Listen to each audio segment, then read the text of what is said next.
Здравствуйте, дорогие друзья, соратники, а также те, кто наблюдает за путешествием шамана. Спасибо вам за вашу активность на моем видео 10 фактов о шамане Якутии, ссылку на который я оставлю в конце этого видео. Ну а в этом видео мы с вами, благодаря цитатам шамана, будем расшифровывать знаки на его теле. Дело в том, что Александра Габышева очень много рисунков на теле. Большинство из них скрыто под футболкой, под одеждой, но по 3 из рисунков он дал комментарии буквально несколько часов назад. Сейчас я буду цитировать Александра Габышева и расскажу вам, что значит основные 3 рисунка на его теле, на правой руке, левой руке и на лбу.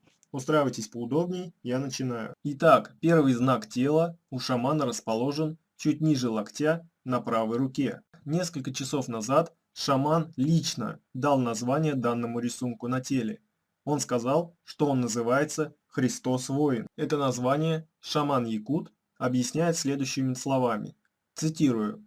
«Первое пришествие Христа было с мирными намерениями, второе пришествие Христа будет с боевыми намерениями». Конец цитаты. Следующий шаманский знак тела расположен чуть ниже локтя на левой руке Александра Габышева. Как видите, он чем-то похож на православный крест.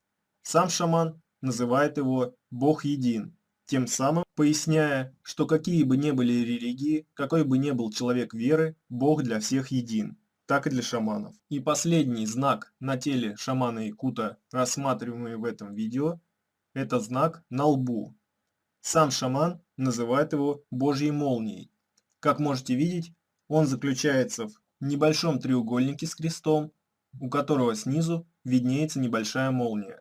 Сам шаман объясняет это как, цитирую, «специальный символ, которым помечается особый человек, который должен бороться со злом и изгнать зверя». Как видите, у шамана очень много знаков на теле, все они очень интересные и своеобразные. Однако сам Александр Габышев утверждает, что у всех шаманов они похожи и носят единый смысл. Как я уже сказал в начале, у него очень много рисунков на его теле. Однако точное пояснение по 3 рисункам он дал самостоятельно несколько часов назад. Поэтому эта информация является верной и правдивой. Спасибо вам за внимание, ставьте пальцы вверх. Ну и как я обещал, выкладываю здесь ссылку на видео 10 фактов о шамане Якутии. Всего вам доброго.